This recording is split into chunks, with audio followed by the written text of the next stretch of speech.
What's up, everybody? My name is Amy, and this is the Ruby Pearl Clamper True Crime Podcast. Picture away that you're sitting on top of the world.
We don't fuck with you. Yeah, you little stupid ass bitches, we ain't fucking with you.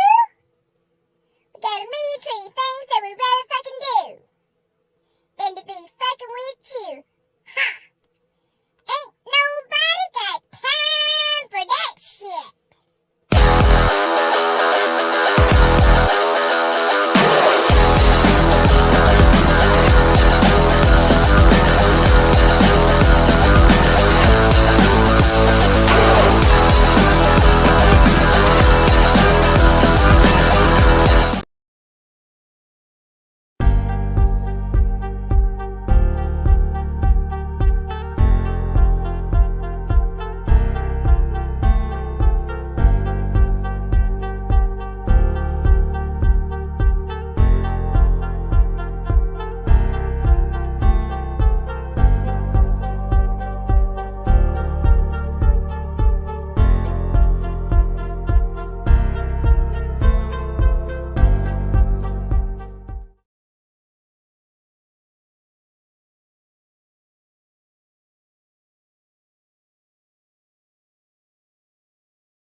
Hello, everyone. Welcome to the Ruby Pearl Glamper True Crime Podcast. My name is Amy. Welcome to my show. Hope everybody is having a wonderful evening. I have been down for the past couple of days. I haven't really felt well. I had intended to do this live 2 days ago. And I just, the weather took a turn, and it got really cold again. And when the weather just changes that drastic, it just wreaks havoc on my body. And I've got to go next week back to my doctor and have my blood rechecked. As some of you who know me know, I had a blood transfusion. My second blood transfusion this year, as a matter of fact, right before Christmas. And I have to make sure that my body is retaining that blood. And if not, then we go to the next step, because this time when I had my blood transfusion, the doctor, who was the last doctor that gave me my transfusion in the hospital, he started asking questions, and he's like, do they know why you're losing blood? What is going on? Have you been to a hematologist and all that kind of stuff? So, I don't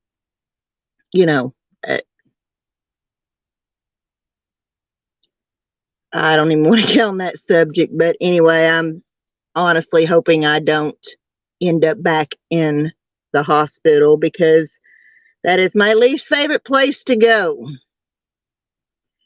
So, I want to talk more on the mental status of Bryan Kohberger.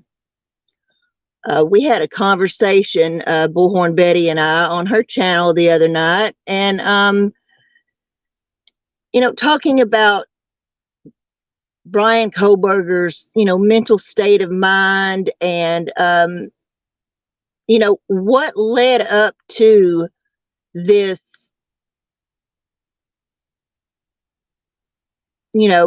horrific crime that he is accused of. I've got a long history and education, in criminal justice and the criminal justice system. I know all about we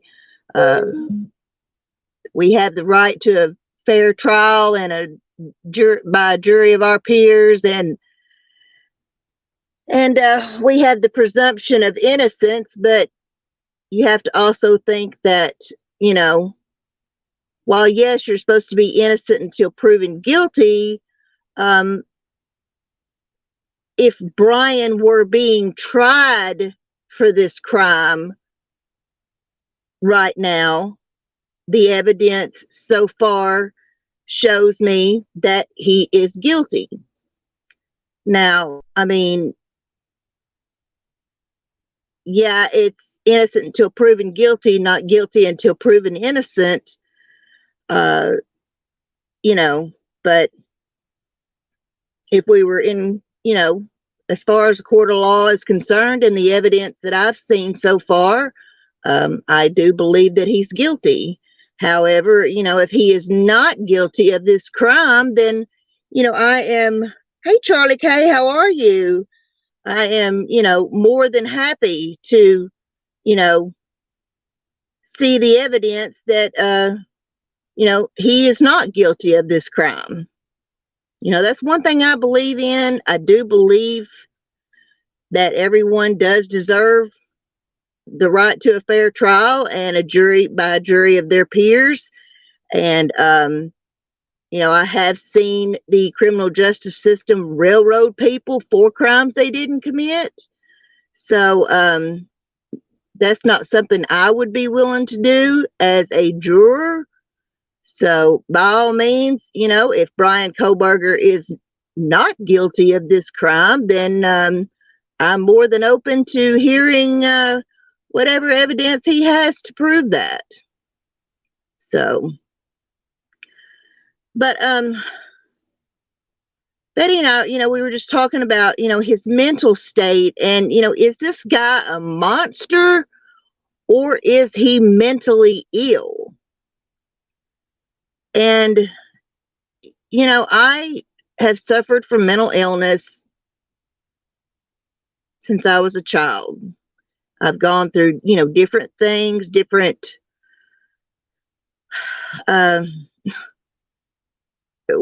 I don't know what word to use, but genres, of mental illness. So,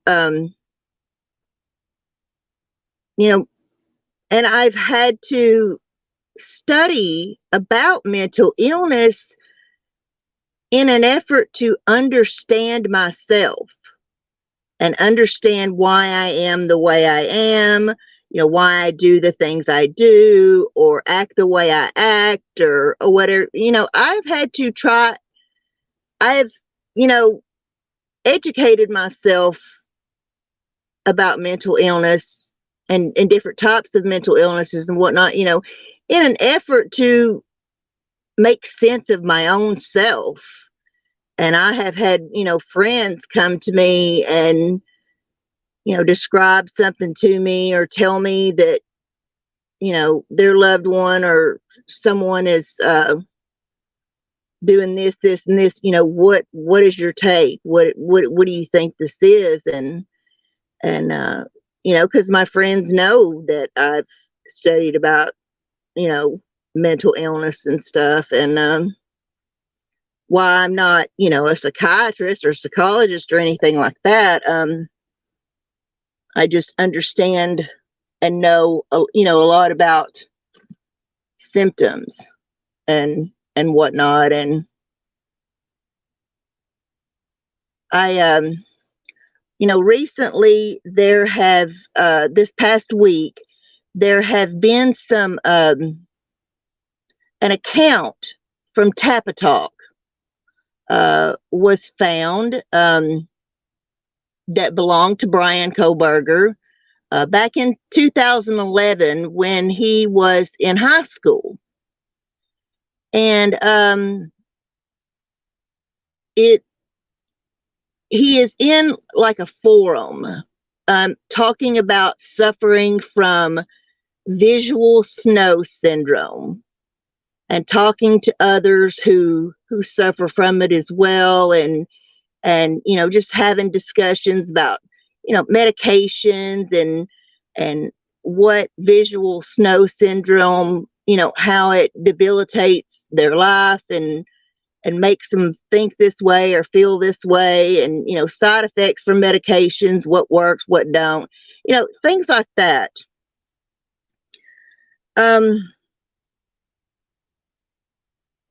Visual snow syndrome is it's a type of migraine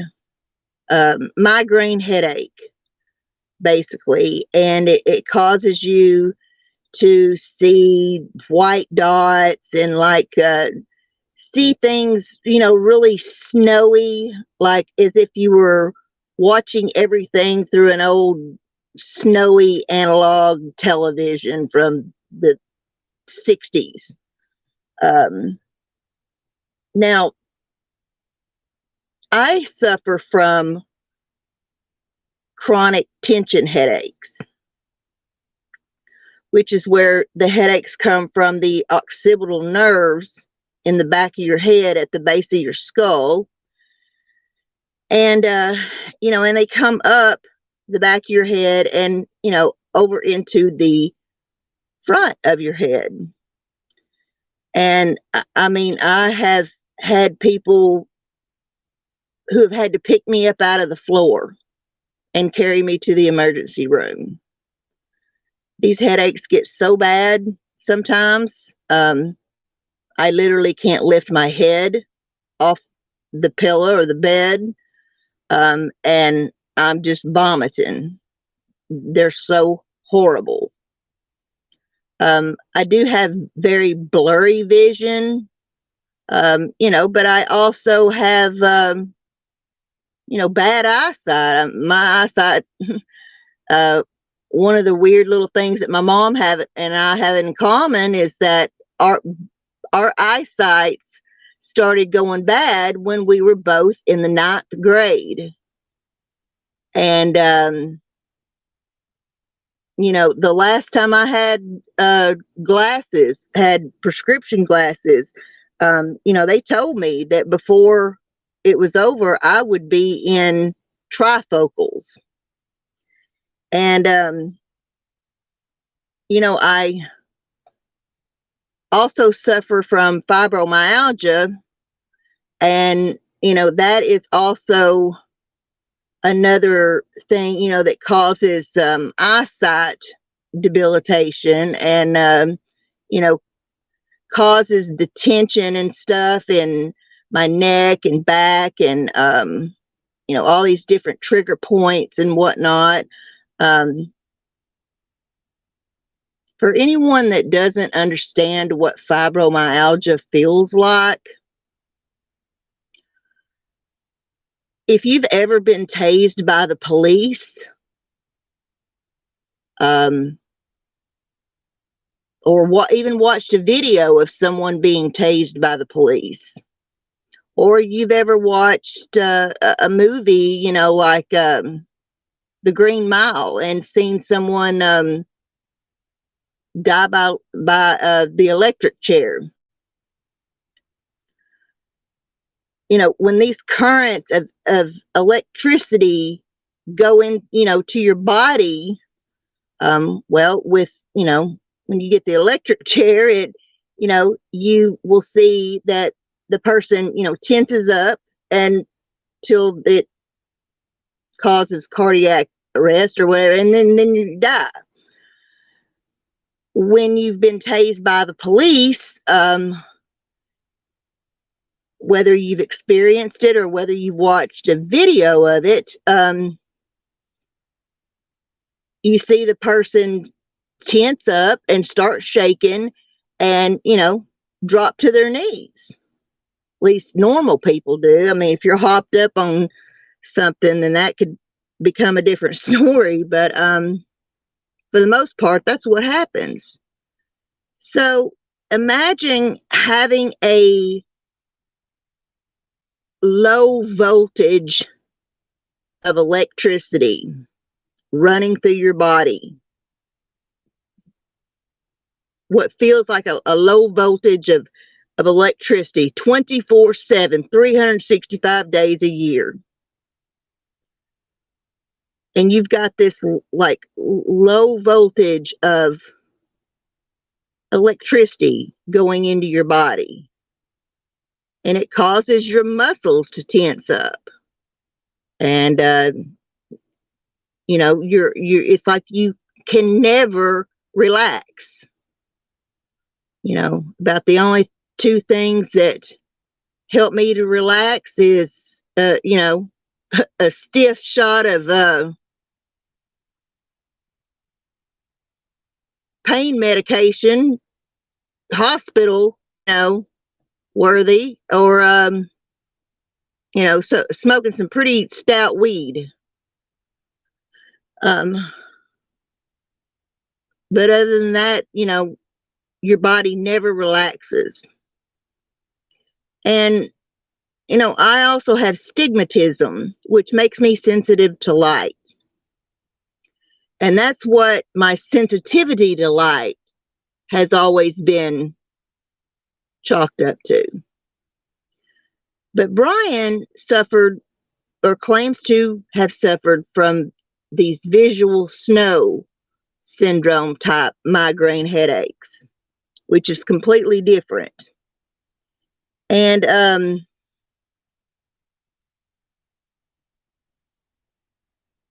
I was not aware of it.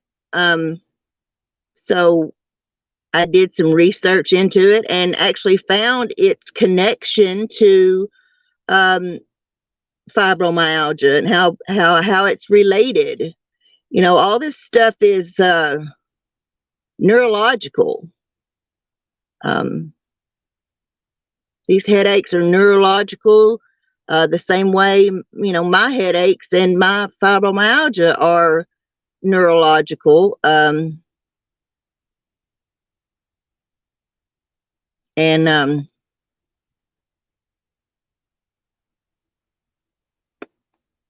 Speaking of hurting necks, mine's stiff as a board. But, and so, I don't know what it's like to experience the type of headaches or whatever that Bryan claims to have had. I can only, know and speak about my own, but, in all fairness, I can vouch for how debilitating these headaches can be. And that's something I can vouch for, that they will, just make you feel hopeless, make you feel like you wish you were off the face of this earth, and make you just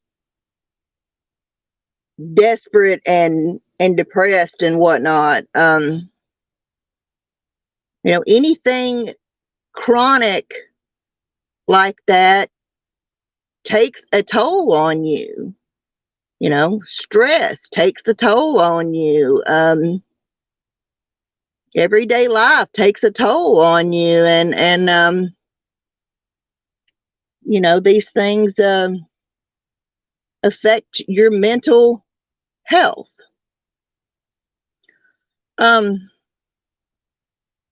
So I can understand somewhat, that Bryan, if he was suffering from this, how it would make him feel the way he was feeling in 2011, from the posts that he made and things that he talked about. But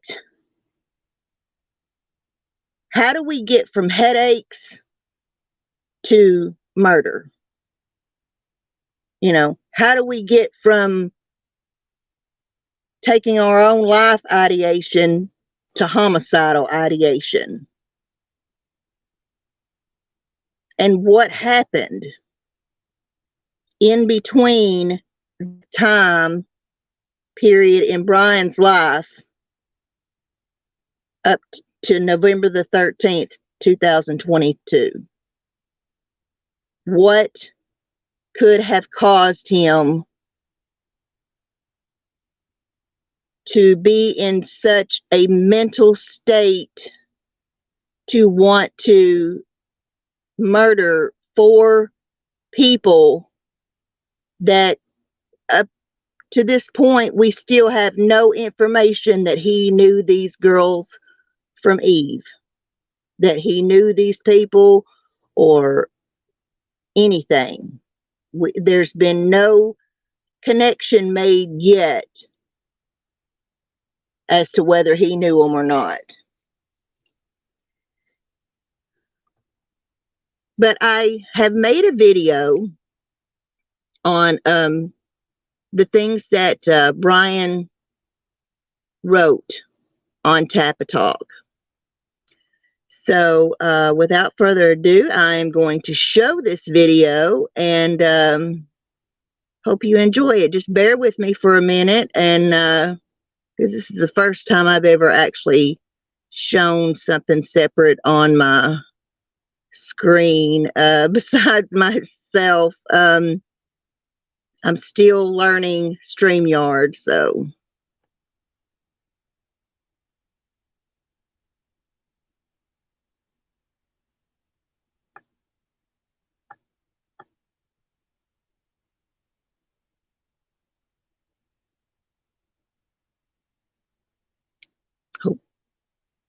I've had this horrible depersonalization go on in my life for almost 2 years.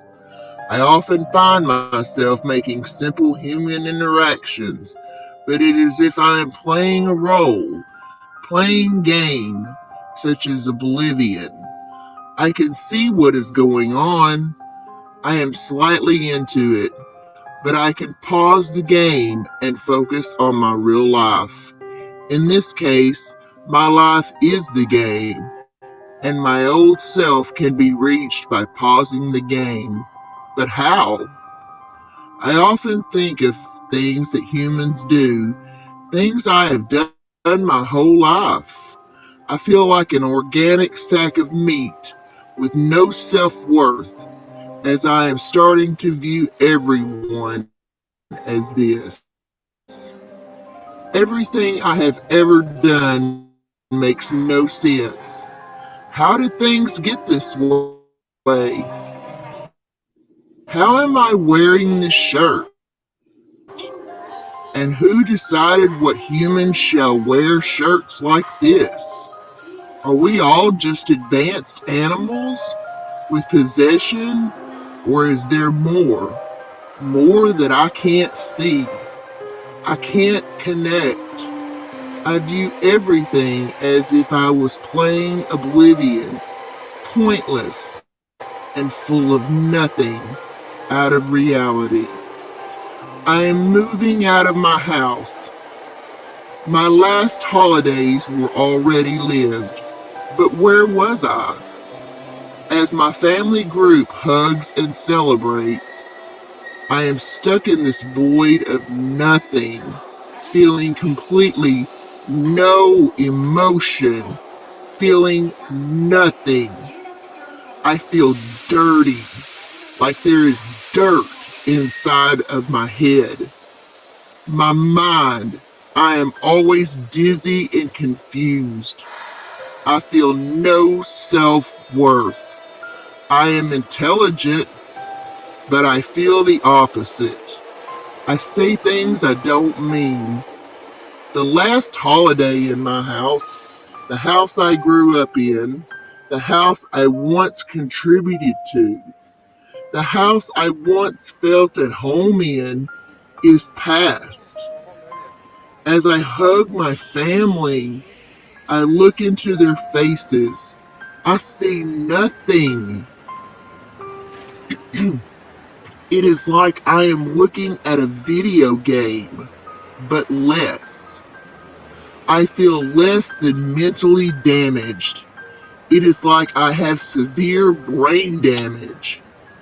I am stuck in the depths of my mind, where I have to constantly battle my demons. Am I here or am I fake? I feel myself slipping away. I hear screams faintly, but I constantly battle away from it. What if I let go? Where would I be? Would I ever come back to reality? I try to remember where I originated from, but I can't. I barely remember my childhood. I often fear being 80 years old, alone, and having faint memories of my parents. Everything I missed out on. I think about my father. What a good man he is. How I treat him like dirt because I have this condition and I can't take it. I might spiral out of control and lose myself in the void. I can't let it all go. All of these regrets I predict for my future self. All of these thoughts of remorse. I got this when I was in my stage of discovery. Now I look in the mirror and I see this sickly, tired, useless, and stupid man in the mirror. He is a complete disgrace.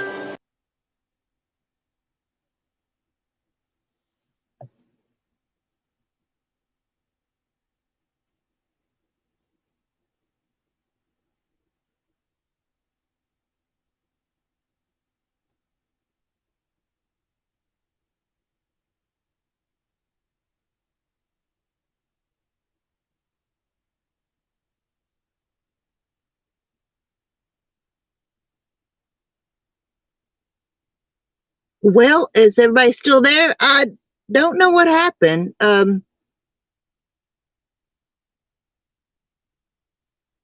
I quit hearing sound on the video, so I don't know what happened, but let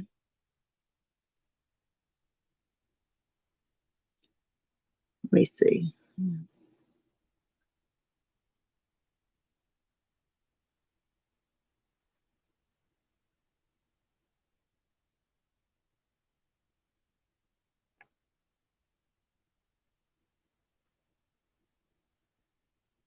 I would wander alone at 2 a.m.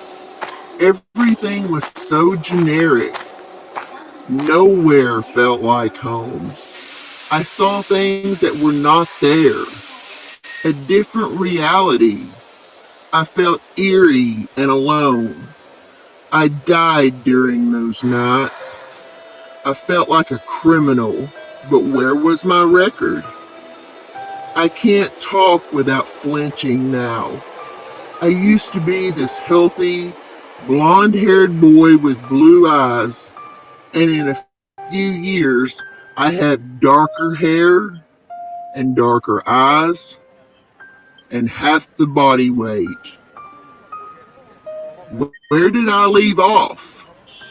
I try to sleep. I try to clear my head, but the pressure won't go away. The pain and depression won't leave. Being me is this horrible disease that I was given. I think of this as I succumb to sleep, but I see a large intensity of black, yellow, white fuzz. It makes my mind fizzle, and I can barely keep in the bounds of reality. It is as if the ringing in my ears and the fuzz in my vision is simply all of the demons in my head mocking me. I fall asleep, but I wake up quickly to bloody screams. Is any of this here? Am I brain damaged? No. Then why am I like this? I have these thoughts all in my head. I search for someone to relate to me. Everyone looks down upon me. No one can relate. As I try to read, suddenly my eyes look right through the words when I look up. I see blue dots near the center of my vision. When I feel slightly calm, it gets hard to breathe, and I see bright dots in my vision. Nothing I do is enjoyable. I am blank. I have no opinion. I have no emotion.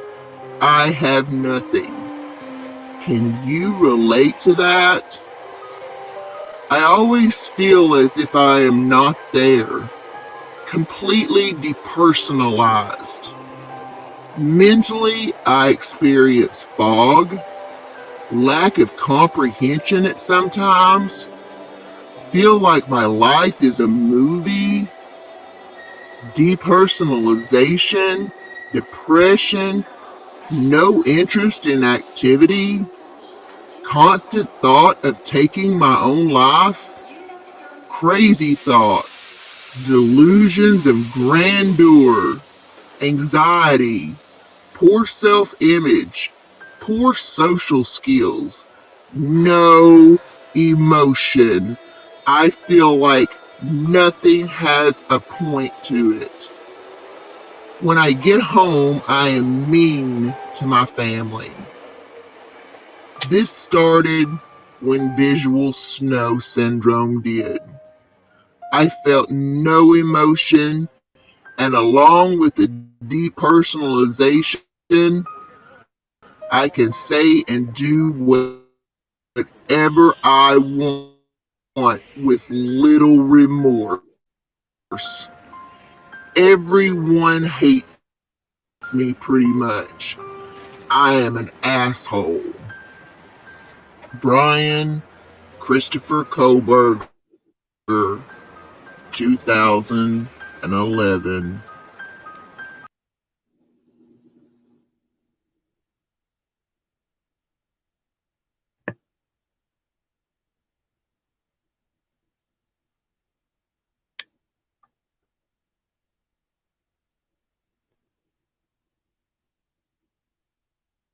Okay, so what did you all think about that? Pretty creepy, huh? Pretty creepy. But that was Bryan Kohberger's own words. His own words. So, some of those things that he said, I can somewhat relate to. And then there's some of it that I can't relate to. I have never once not felt emotion. And no matter what emotion that might be, whether it's sadness or happiness or anger or, hopelessness or anything, like that. I have never not felt emotion or remorse for something, or felt guilty about something, or felt bad about something, or good about something. I've never, that's something I've never, ever experienced. And,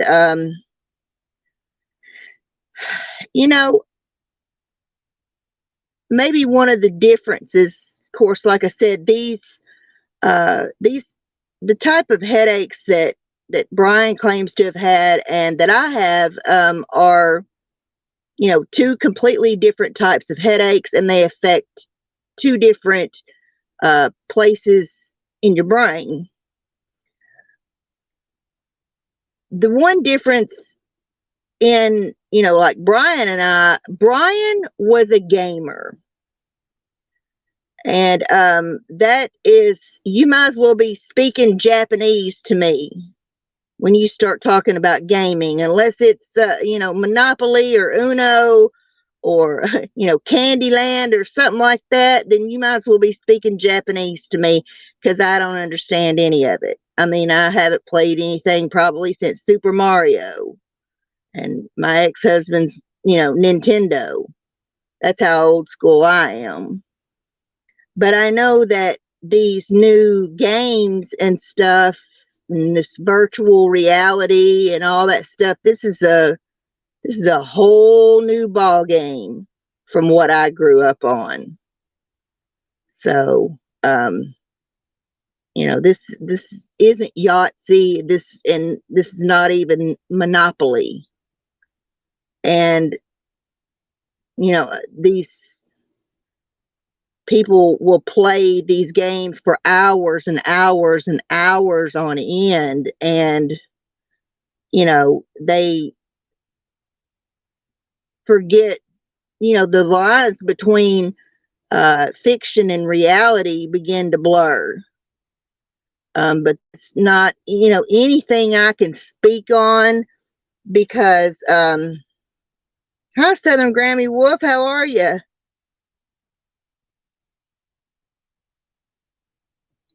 If he wrote that and he did so great in school, what would you say? Exactly. That's this is what don't make sense, is his such depersonalization, and what I would say was clinical depression. That's something I know all too well, and I can see I can see the clinical depression in him, like a big red truck, just by what he posted. But these things cause, debilitation in your life, and I can't imagine making good grades in school and going on to college and being on the dean's list and all that kind of stuff. That doesn't make any sense to me. So, this would definitely have to be something that he would have to prove in court. If he wants to try and use a mental defect type defense. Now, we know he can't plead insanity because they don't accept the insanity plea. So, can he plead not guilty by reason of mental defect? I would think so. But, there is would have to be, this would have to be proven beyond a shadow of a doubt, and, the science to back it up, the doctors to back it up, and whatnot. And you think no one noticed this in school? Exactly. I mean, this, just from those two posts that I read alone, he should have been in some kind of institution. If these headaches were causing him that much trouble, his parents would have noticed, and you would think that they would have noticed, and or he would not been able to stand them, that he would have said, look, I'm having these headaches, they're awful, I need to go to the doctor. one period of time in my life in the early 90s, when I began experiencing panic attacks in my sleep.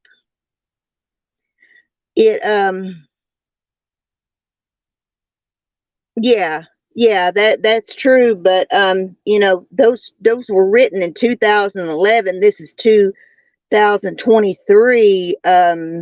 If the condition were that terrible, he would have needed to be under treatment for it, and some kind of treatment for it. And and if it was so horrible that it was causing him, either of the ideations or both, that he would have been put into a mental institute or something. I mean, don't he have a sister that's a mental health therapist? How long has she been a mental health therapist? Would she not have recognized this stuff?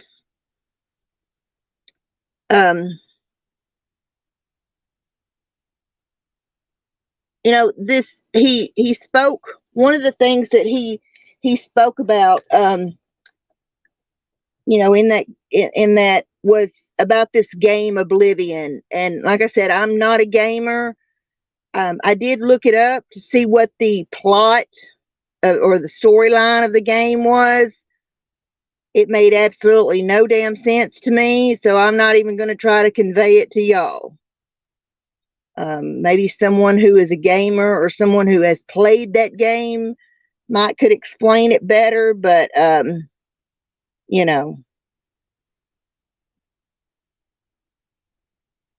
but he also said that something about half the body weight. I'm this, I'm that, and half the body weight. So this had to have been after he went on that mad diet or whatever he did to lose over 100 pounds. They said he lost well over 100 pounds, and some of the kids didn't even recognize him when he came back to school. And when he did come back to school, not only did he lose weight, he lost something else. Something else changed. And, some of the students have said that he was a completely different person, and he went from the bullied to the bullier. So, and a lot of his friends dropped him, and quit having anything to do with him at that time. And then he also developed this heroin addiction. And by the reports that I've read, he allegedly went to rehab in 2013. So that's 2 years after these writings. That's just 2 years, which is not long. So, I don't know. I don't know how a high school kid in Pennsylvania gets a hold of heroin, but of course times have changed since I was in high school. Weed and crosstops, that's all we had. So and then of course, then they started coming out, you could buy the crosstops over the counter, so mini thins. Ugh. But now one of the things that I'm currently looking into is about migraines and the extreme effects that migraines can cause. And I'm looking into like migraines and psychosis, and migraines and violent behavior, and homicidal and taking your own life ideation and things like that. And there are these situations, there are these that there is some relation between the two, and that migraines can cause, severe migraines can cause you to, go into bouts, these anger or bouts of, homicidal ideation and things like that. But I'm still, a little premature in looking into it. And if it's something that, you all want to research yourself and look into causing, migraines causing, violent behavior and stuff like that. Well, because we have to try and understand why he did this and what led up to all of this, because he didn't just wake up one day and say, hey, I think I want to go kill 4 people. This has been something that's been going on in Bryan's mind for quite some time. And it has built and built and built and built. And there's been other factors that have played into it, such as his, inability to,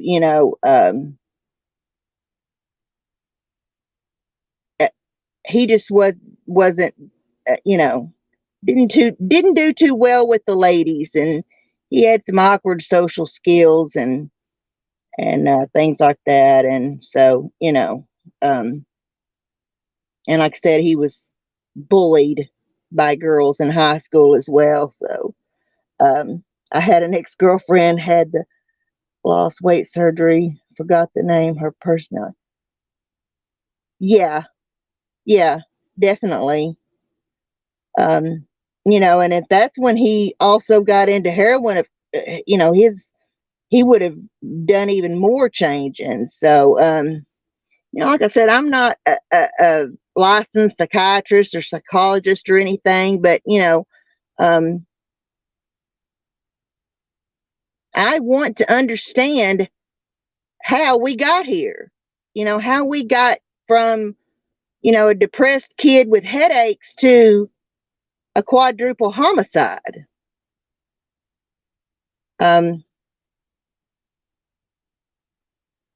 Even although there is absolutely no excuse whatsoever for what he did, there is no,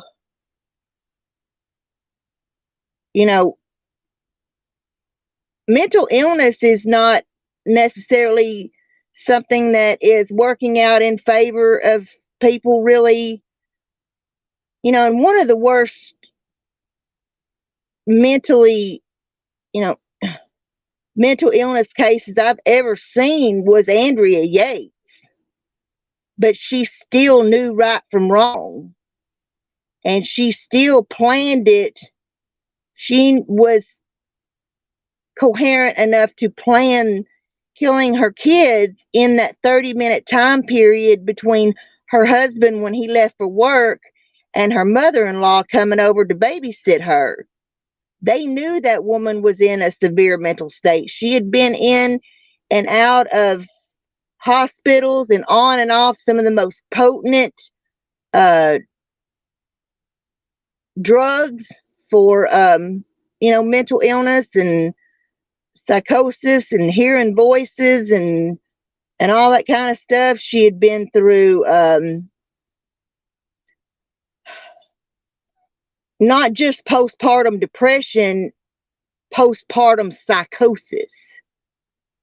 And they kept telling her to stop having kids, but her Jim Duggar wannabe husband, just didn't. Yes, thank you, Charlie. Sorry about that.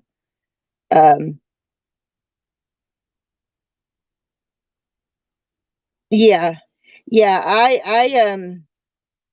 I firmly believe that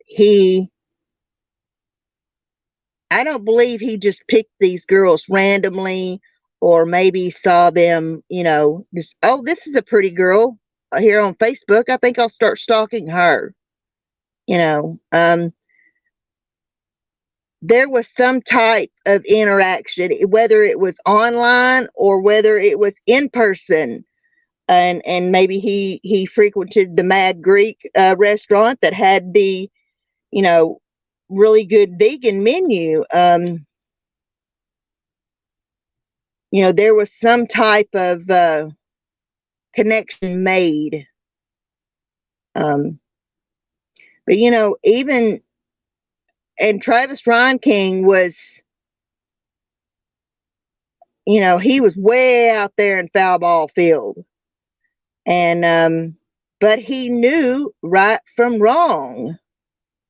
If you don't understand right from wrong, and you don't understand what you did was wrong, then what are you running from? What are you hiding from? Why are you trying to cover up your crime if you don't think what you did was wrong?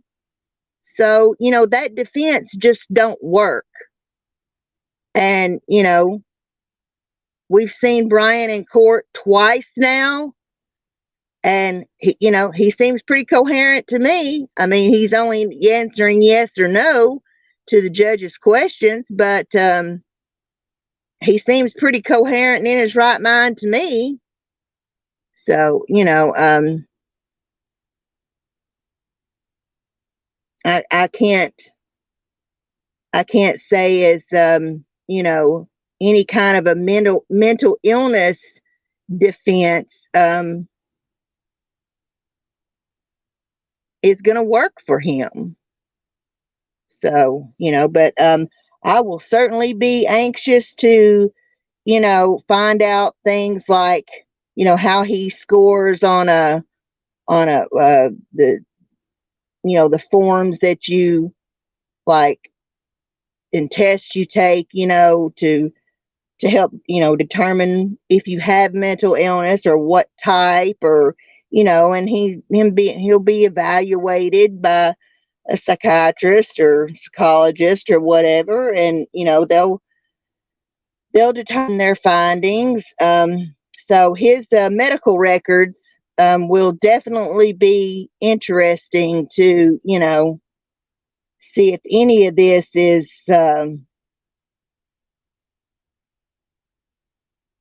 if he has any kind of you know medical defect defense, should I say. Yeah, he looks coherent, plenty coherent. I think that, like I was saying the other day, I think he's another Jodi Arias. I think he's not whether he is. I think he's narcissistic. People can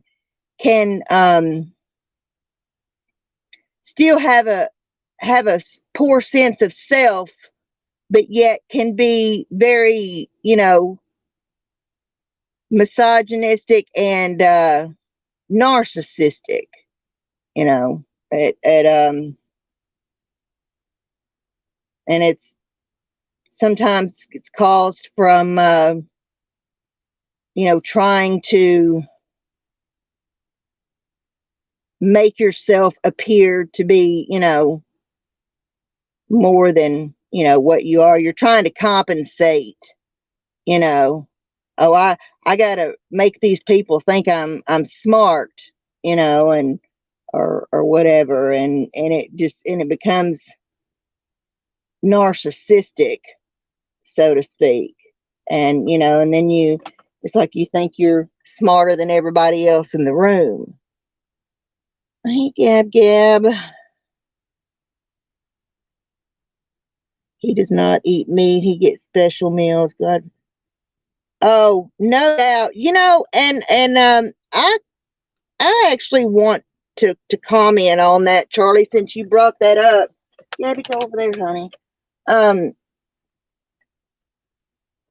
when I was in criminal justice in corrections, now, it could be different in other states or whatever, but here in Arkansas, they are going to only they're only going to cater to your uh, meal requests or whatever according to your religion.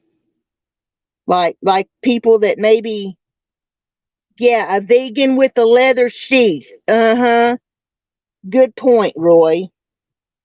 Um, they're only going to cater to your special diet for religious purposes or religious reasons, like, if you don't eat pork or whatever. We learned about a case, um, the peanut butter guy, and he made he kept making these filing he kept filing these things with the prison system, um, that his religion required him to have peanut butter in his room. That he should be allowed to keep peanut butter in his room. It's a true story. And I mean, this just went on and on and on and on and on. And I think they eventually, if I remember the moral of the story, they eventually interstate compacted that guy and got him out of Arkansas because of his relentless, filing suits and stuff with the prison system. But yeah, it's yeah, because that's and something else that we had to learn about was all the different religions and how many people it takes to say you are a certain religion in order for it to be recognized as a religion in the prison system. Like, you can't say I couldn't go in there and say I'm a part of the Glamper religion, so I am required to have barbecue chips. you know um oh, don't step on my stuff, honey. um you know First of all, it takes a certain amount of people to claim they're of the Glamper religion, and then, like I said, it has to be within reason. Now, is Bryan being a vegan anything, out of the ordinary or anything new? No. But I just don't I'm very surprised. But, you know, considering that they don't want him to, they don't want anything to go wrong or have him filing any kind of lawsuits against them for, poor treatment or anything. We got to get this guy into court. We got to get this guy into trial. Defendant line for the, I put 10K on it. Um, so we want to get him there as safely and as healthy as possible. So, if it means giving him some tofu or whatever, then, so be it. Because, we certainly don't want him to do anything crazy like to start fasting or refuse to eat or, things like that. So we want to get this guy into trial as sane and healthy, and so he can meet his demise, which is going to be quite a while, because especially if this becomes a death penalty case, then this could drag out for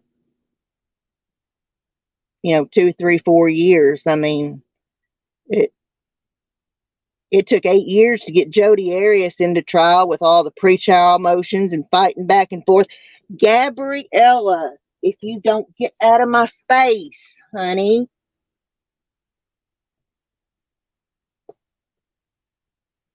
These cats won't in my space when I'm trying to.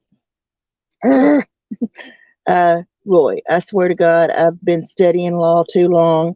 I think 12 sane, unbiased people are going to kill this man with this much. Wait a minute. Not too long. I think 12 sane, unbiased. We're going to kill this man with this much. What do you mean? What, you think that you think there's already too much reasonable doubt that he's guilty? Is that what you're saying, Roy? You know, and I mean, I feel as far as I. Oh, okay. Well, I mean, you know, as oh, you think he's not guilty? I'm sorry, I'm having a little mental confusion myself. You don't think he's guilty?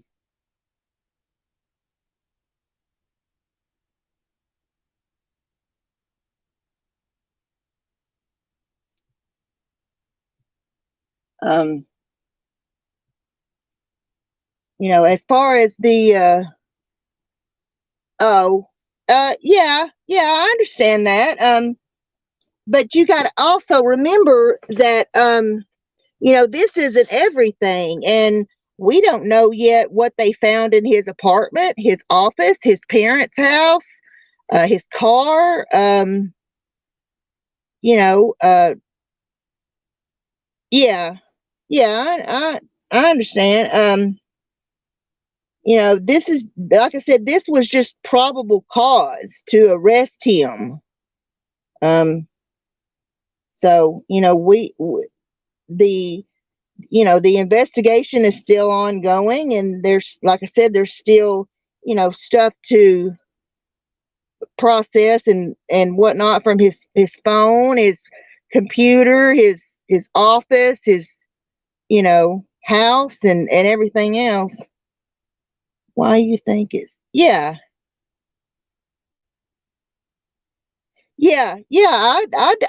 I'm not surprised that they're sealing all this, because you know, they don't want to do anything that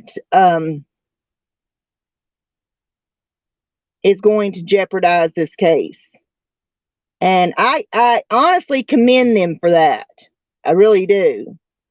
Um, that's why I probably um, after this part 10, you know, probably going to be slowed down on things, because, you know, unless something actually leaks or some other, you know, type of news does come out, you know, things are going to slow down, and there's more cases to be, you know, looked at and whatnot. So uh, things will, you know, slow down for a while, unless something, you know, just major breaks or whatever. Um, and God, no telling how many pre-trial motions there's going to be, and oh, I know. They found the weapons we knew. First grader. Yes. Yes. Well, we had a case here in Arkansas of another, you know, parents taking the lives of their children and abusing their children and stuff. So, but they've been arrested and put in jail, and that's you know, another one on my list as far as people sitting in jail, you know, waiting, going through pretrial motions and all that. Still got Ethan's parents going to trial, and you know, it's like everybody keeps pushing all this crap back. Now they're trying to, I think I heard yesterday, they're trying to push back Lori Vallows to 2024 now. And I'm just like, Jesus Christ. You know, I'm starting to think you people are as nutty as she is. It's like, get on with this.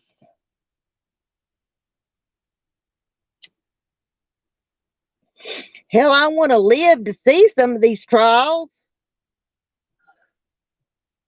Megan Boswell's put off for another 2 years. Lord.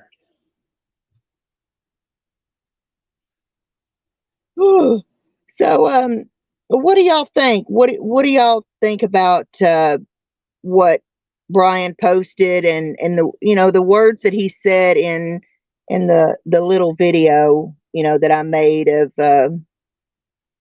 what he said? Do you what are your opinions on it? People keep tuning in to the Idaho 4 because it's obviously not adding. Yes, exactly.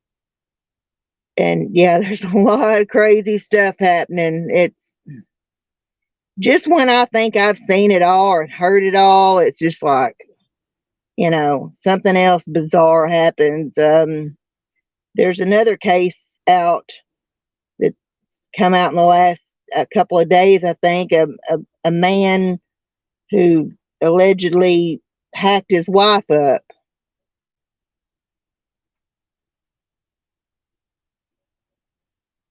So it's there's no shortage of crime every single day for us true crime commentaries to report on and talk about and discuss and whatnot. I definitely once this couple gets started going to court and whatnot on this case here in Morrow, Arkansas, which is only about 2 hours away from me. I am going to go there to cover that case. Depending on when their next to court appearances and stuff are. Like I said, with things slowing down now in the Idaho 4, gives me a chance to move on and work on some other things. You take flack from people, but that's okay. I'm zoomed out on this one to see too many things that don't make sense. Yeah, none of it's there is a lot that still don't make any sense, but and Lord, we'll fry our brains trying to figure it out, until we do have more evidence. And if Bryan's guilty, he knows whether or not he's guilty of this. If Bryan's guilty, he knows why he did this. So,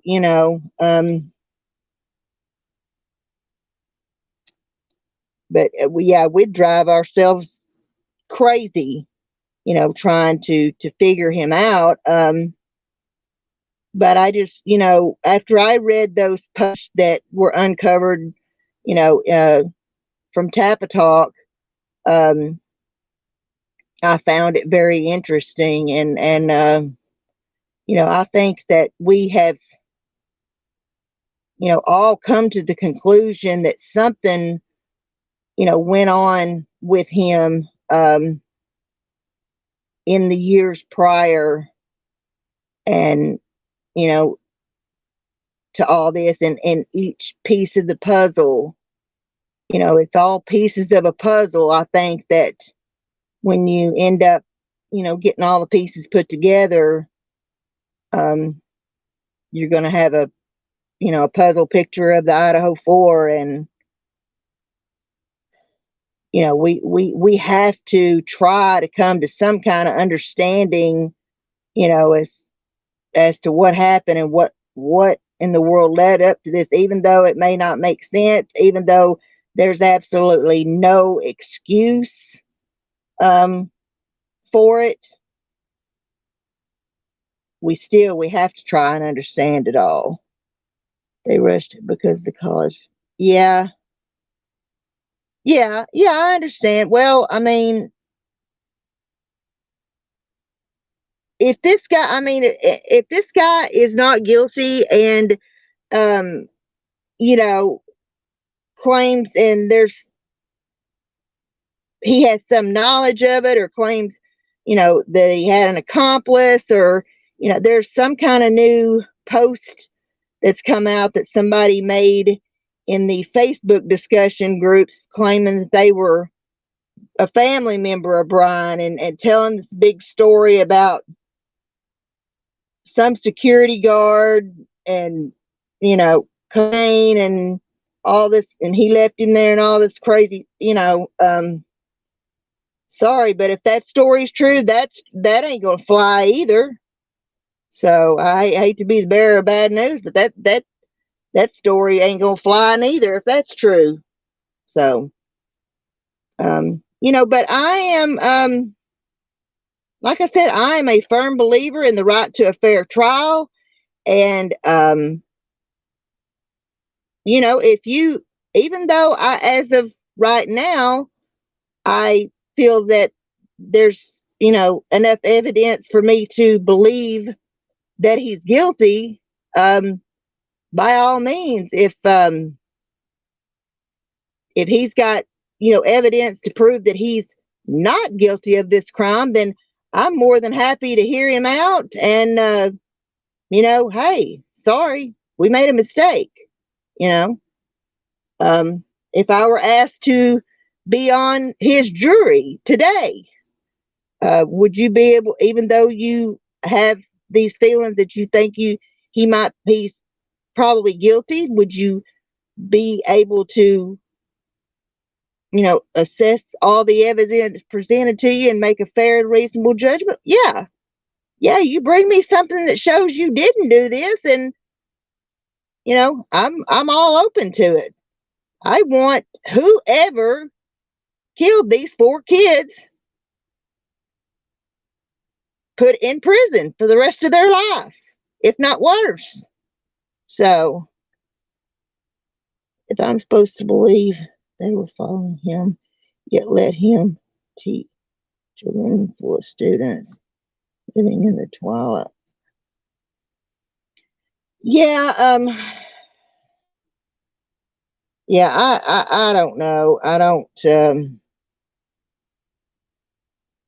there's, there's a lot of things about just Bryan himself, that it has nothing to do with what he's accused of that, just don't make sense, that, that are, confusing,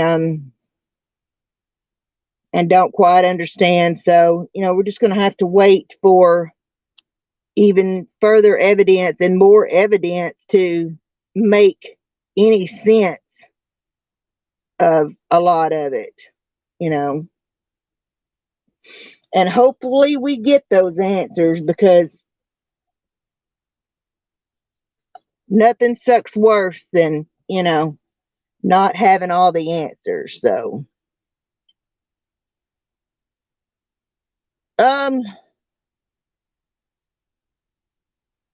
yeah, I don't, yeah, it took some time before they put him under surveillance, before they began to, suspect him and put him under surveillance. So,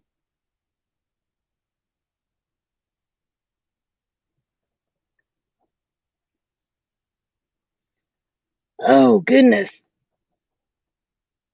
And people were worried about if his barber saw any cuts. How about the criminology? That's true. That's true. And we haven't, we've just heard from the people who have spoke out. There may be people that can't speak out because they are going to be a witness or whatever. There may be some people who know stuff that we don't have any knowledge of. I'm sure there's someone that he had to report to, as far as his teaching assistant or whatever, or he had peers there. So we just don't know any of that. Like I said, we don't know any of that stuff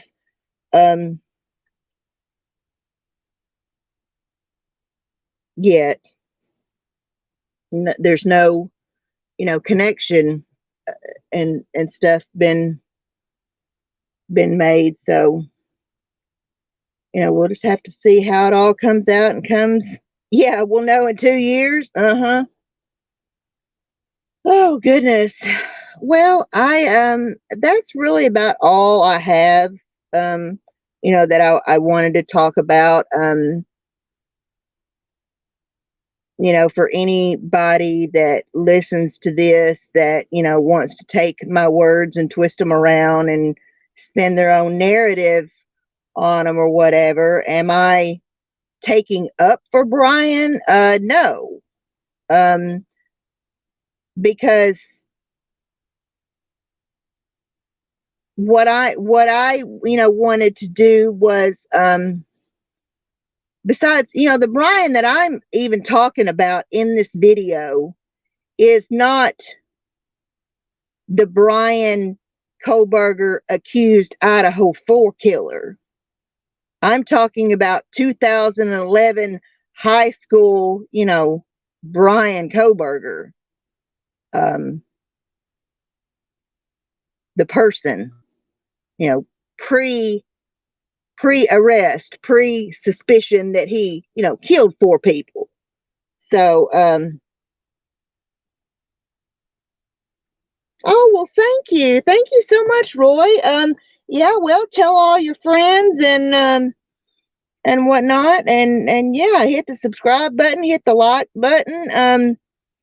I do try to keep my content strictly about true crime. Now, we do get off on some rogue subjects around here and things like that, but I try not to talk about subjects and talk about things that I don't know anything about. And I have a long history as far as education and whatnot, and like I said, a lot of self-taught education and a lot of experience education. So yes, I'm talking about Bryan's past, Chris K.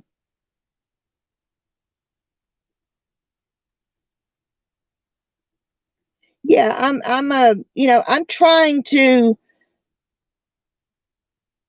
What is my opinion on his past? Well, I do believe that he suffered from clinical depression. It's really all that I can recognize right now. Now, if you go back and listen to, oh, you knew him. Oh, well, that's awesome.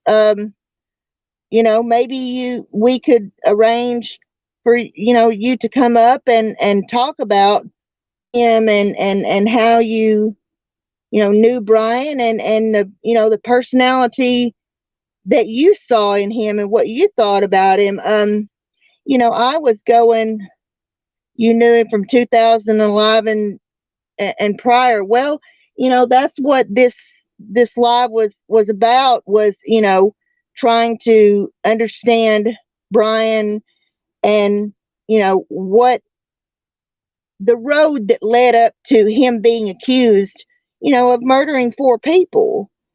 And these posts were uncovered online, and when I went and read them, I immediately could see the clinical depression, because I have suffered from clinical depression myself. Bryan allegedly suffered from a different type of headache than I do, and my headache started in high school. well, great, Chris K. That is awesome. I tell you what, would you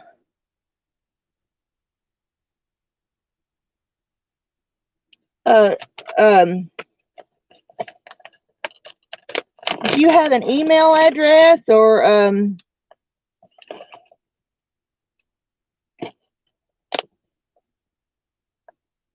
and if maybe we could, if you want to drop that, or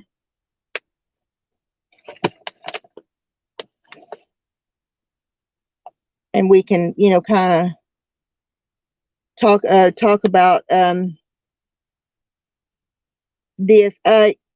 Well, I tell you what, I've actually got to create a different email account. I've got to separate my podcast stuff from my personal email account. But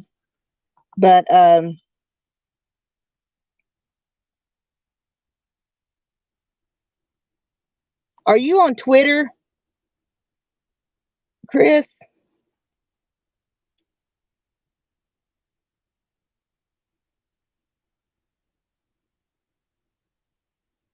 Okay. Are you on Twitter? And we could speak privately on Twitter. Oh, that's right. That's right. I am, but I don't want to give up.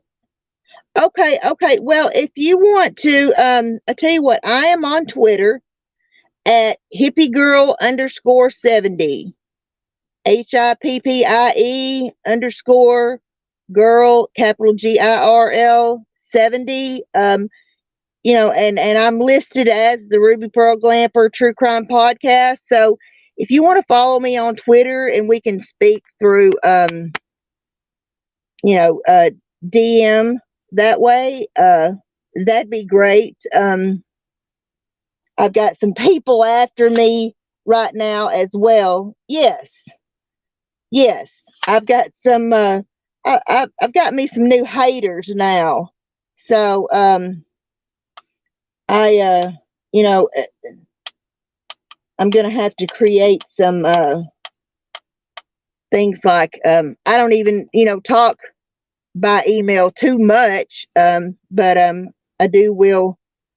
Oh, yeah. Well, they don't have anything else better to do. They're miserable in their own life and want to sit around like a bunch of old haggy housewives and talk about somebody else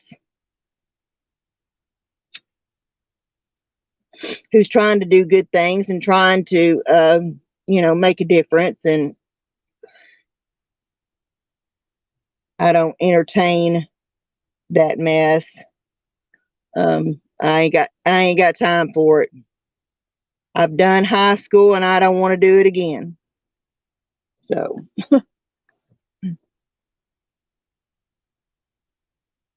Yeah, I understand. Yeah, and especially in this case, you certainly don't want people harassing you. Because, I know that his family and his friends and former friends and things like that are getting harassed, and then you've got, the families of the victims out here that are getting, and survivors that are getting harassed and stuff. I may have an opinion about somebody, or an opinion about whether somebody might be involved or guilty, or have a, question about what they might or might have done. But I'm not the type of person that goes to trying to contact people and, going on their social media accounts and leaving nasty comments and things like that. That's just childish, and I hadn't got. You have let all the news calls go to voicemail. Hey, I don't blame you. I don't blame you a bit. It's I've been in this situation. Someone that I looked up to as a father figure. You don't want, you don't ever want to believe that someone you love or your family member or your friend or is capable of something like this, or is capable of what the man I looked up to as a father figure has been accused of, which is as bad as this situation. And you know, you don't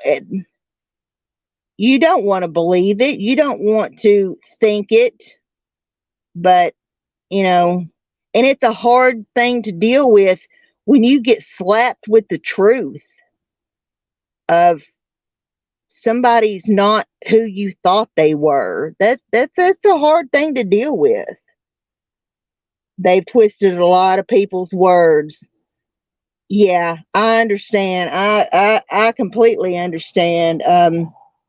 You know, I'm the type of person that I will let, you know, someone speak and let the, you know, let everyone make their own judgment. You know, I don't edit videos. You know, I make videos, but you know, I don't edit videos or you know, twist things around or whatever. And you know, I judge people by, and I judge what people say, you know, to me, you know, firsthand. So, but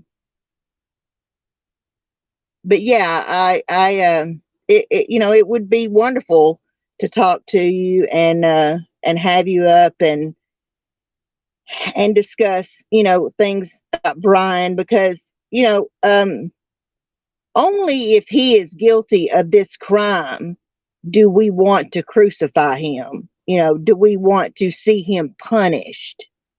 Um, I've seen people railroaded to prison for crimes they didn't commit, and that's why I am, you know, while I may sit here thinking as of right now he's guilty, you know, there's information that could come out that might change my mind, you know, and I'm certainly open to, you know, to hearing that. Rich Pasca's interview.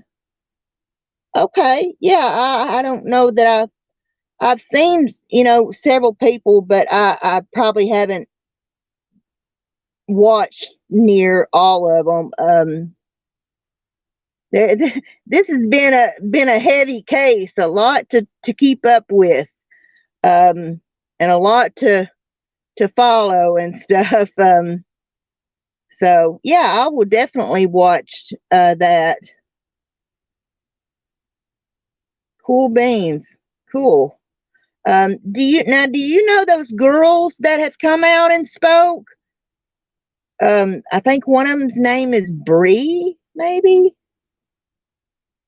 and then there's another one that there are two young ladies that went to high school with him that you know, Kimmy. Oh, okay. Now the girl that came out and spoke about going out on a Tinder date with him, I didn't I didn't know what to think. It's like I can't accuse her of lying, or I can't say I think she's lying. You know, I just don't know. But something about her, the girl that went on the alleged Tinder date, there's things that didn't necessarily sit right uh, with me. But yeah, yeah, the ones that knew him from high school. Well, you know, I just you know, and I was bullied in high school too. I was bullied by guys really bad. And I spoke about this in one of my lives pertaining to this case. And, you know, but what it, you know, I'm really interested in this big change that he went through, and, you know, what led into all that and everything. And, you know, and, and then moving forward, because something definitely in him changed. He turned his life around. Yes, yes. One, yeah, that's what one of the girls said, was that the last time she spoke to him in 2017, I think she said, was that he was, doing really well. And, she said he was, funny, and he was, you know, making a big change, and he was just really the same old Bryan to her. So,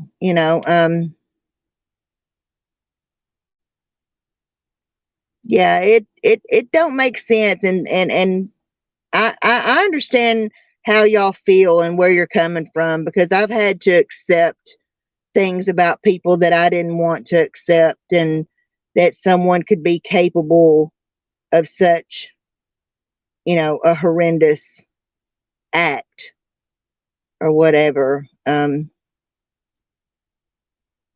But the only way that we're ever going to be able to come to any kind of peace in this world is to try and understand each other and have compassion for each other.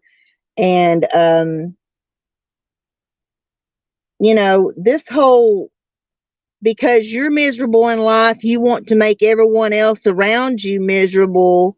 Um, Crap, it's for the birds. You know, we've all gone through something, and we've all dealt with something, and especially in high school.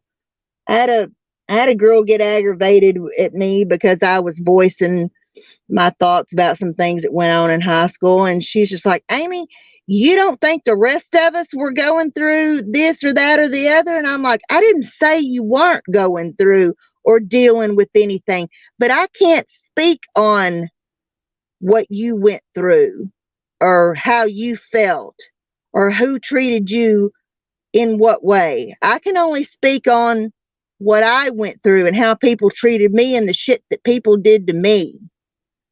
I'm not saying that I'm the only person in school that was ever bullied, or had an uncomfortable ride. Um, she said, how do you think it was for me, living in the shadow of Susan and blah, blah, blah, blah. Believe me, that's not a shadow I would have wanted to live under either. Um,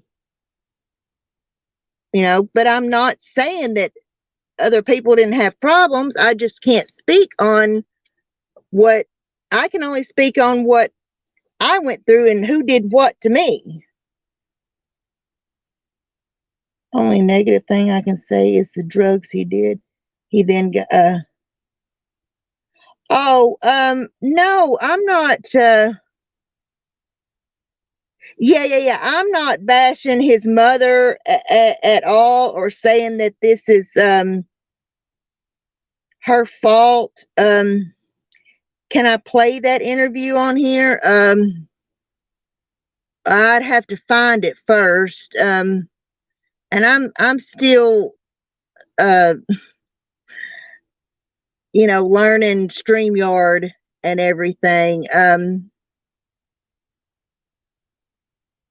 Maybe I'll try to do, one more, on this subject. And, Charlie dropped the link. Okay. Let me see if I can figure this out. Okay. Present. Slide. Share screen. Y'all, I'm like a monkey doing a math problem.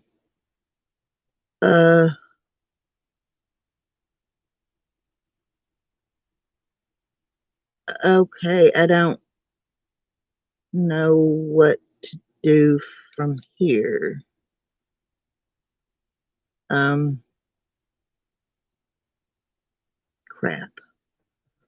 Hang on.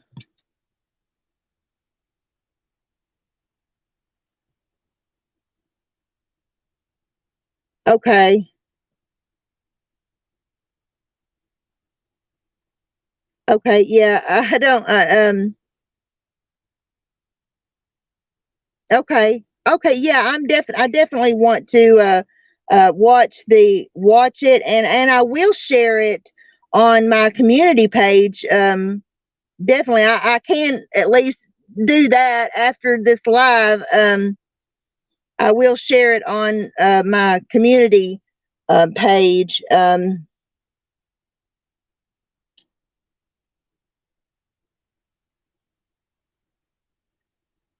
don't.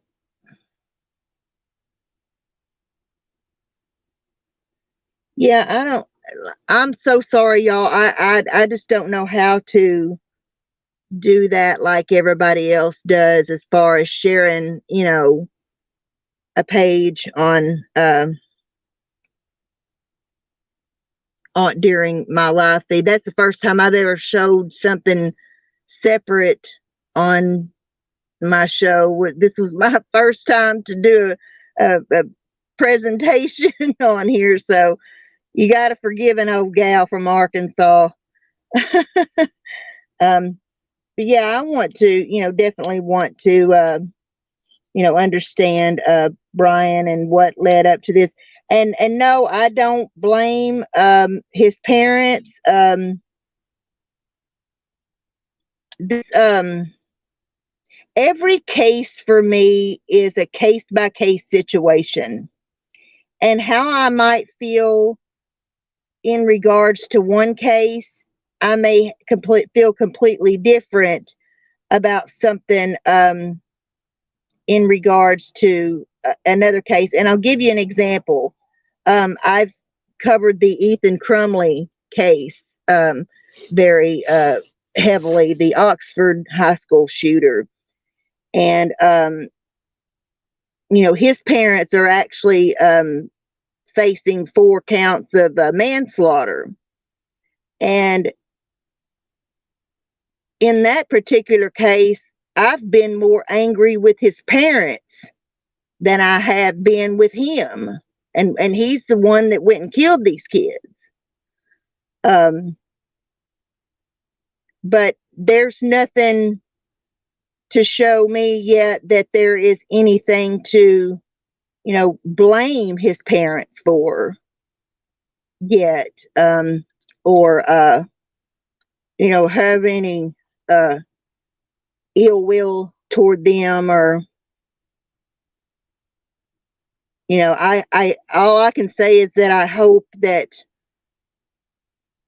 they got him help along the way, and or took him to doctors and things like that. Now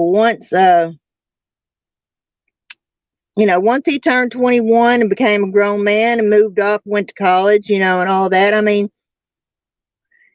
you can't be responsible for what your kids go and do. But when you have a situation like with Ethan, who was reaching out for help, who was telling his parents something was wrong, who was, and his parents just ignored him because they had their heads up their asses. That I have a problem with. Um, but there's nothing that I've seen yet that I would need to be upset with her about.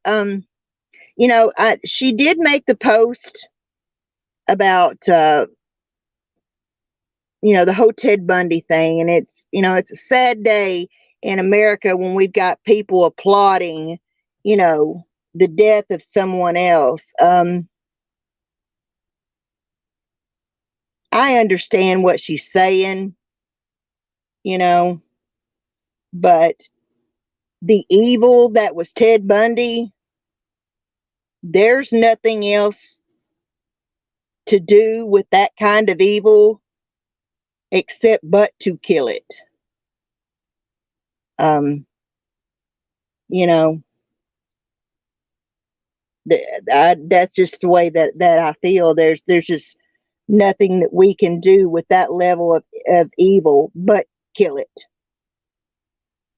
So it's not about, applauding, it's about, yes. Yeah,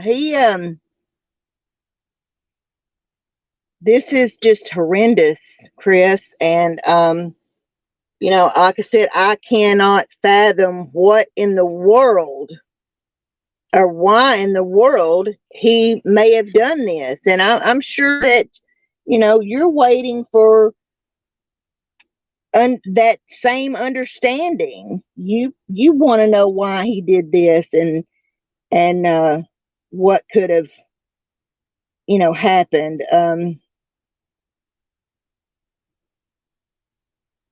We all are. I completely,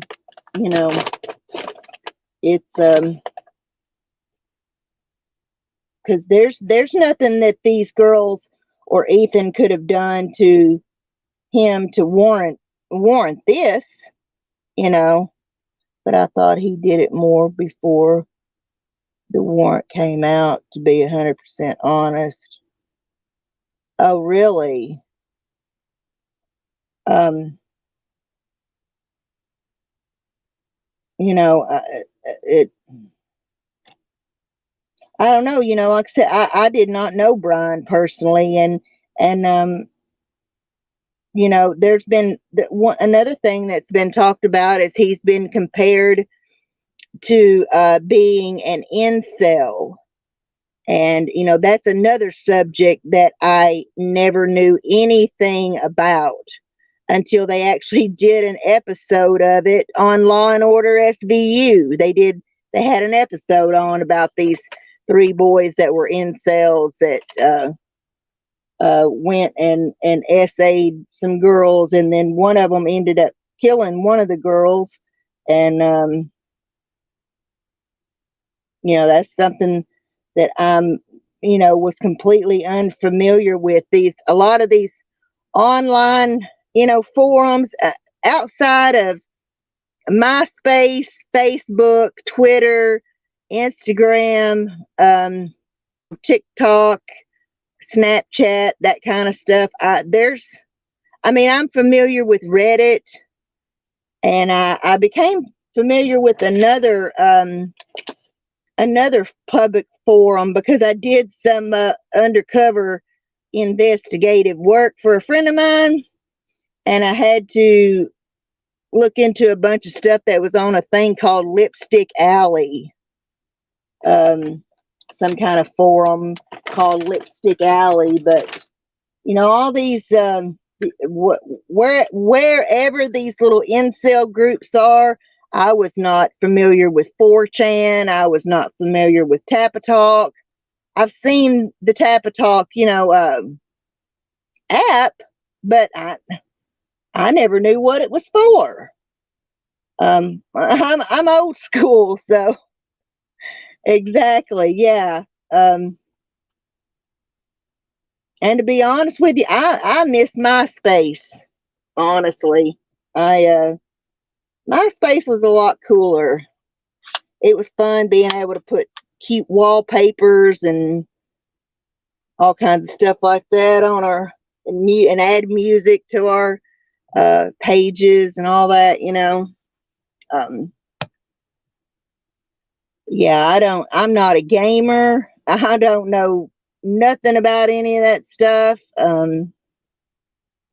I just know that I feel, as someone who lived through, the late 80s and early 90s and saw that big change where we went from, you know, rock and roll, party all night and sleep all day to, alternative grunge music, self-loathing, depressing stuff.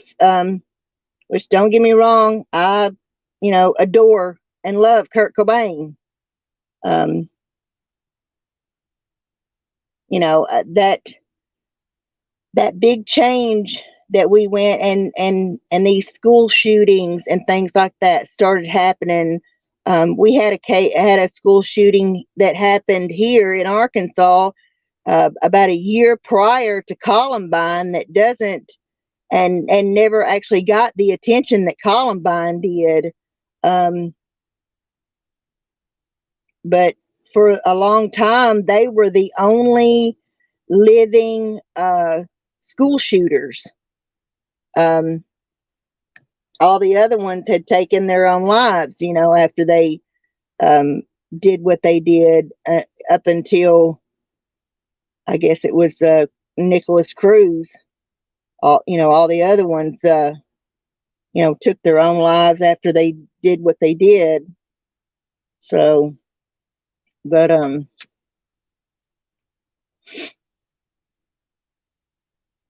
yeah, that I like I said, I lived through that big shift change, and where everything just started to get more serious as far as politics and and that kind of stuff, and that like I said, we're they're singing about more, you know um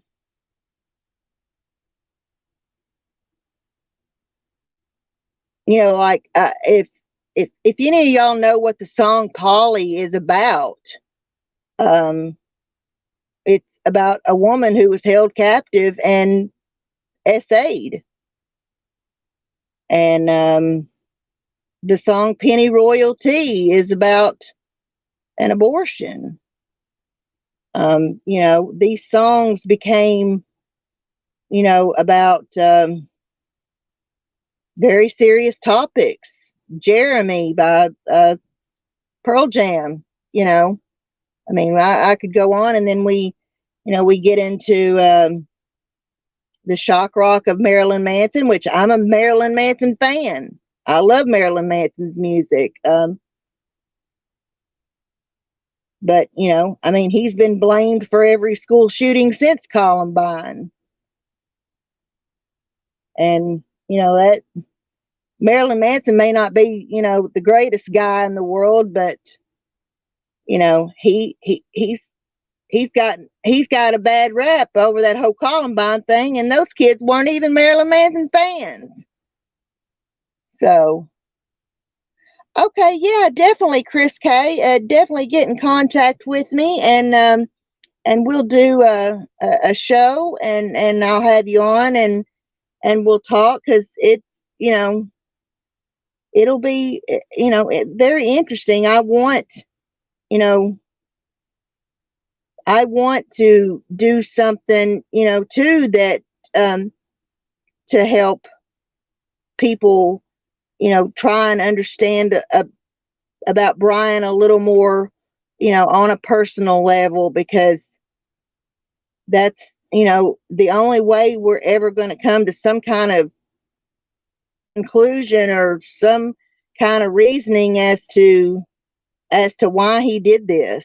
Only he knows the real truth, but and maybe if someone had come to understand him, or he had opened up to more people, or so, maybe something could have steered him in a different direction, and this may not have ever happened. But unfortunately, we'll never know that now. Well, thank you so much, Charlie K. And yeah, again, it's the why. That's what. And some people don't care about the why, because they say, well, you don't have to prove the why. Yeah, you do. I mean, there's got to be some type of a motive behind this. I mean, unless it's just, I just wanted to kill somebody, that's still a motive. But there's got to be some type of motive behind all this, and I really feel that is the most important thing. And we can take that why from this story and maybe somehow use that why to prevent another one, rather than just lock them up and throw away the key. No, we need to understand these people. We need to understand why he did this, so that we can recognize the signs or maybe stop the next one. So, well, everybody, I am going to close out. I want to thank you all for coming in. Thank you so much, Chris and Charlie K, my buddy, and Roy, and you lurkers who, yes, it might help. Any of you lurkers and new haters of mine that have been listening, make sure you hit that like button. And our motto here at the Ruby Pearl Glamper True Crime Podcast, and that is to be the change that you wish to see in this world. As Michael Jackson said, it starts with the man in the mirror. Peace out. Good night, everybody.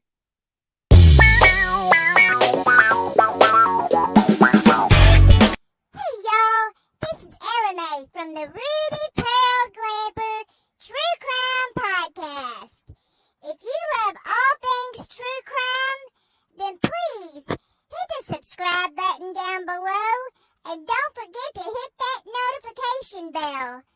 And please give us a thumbs up, because you're all invited back next week to this locality to have a heaping helping of our hospitality. True crime, that is. Set a spell. Take your shoes off. Y'all come back.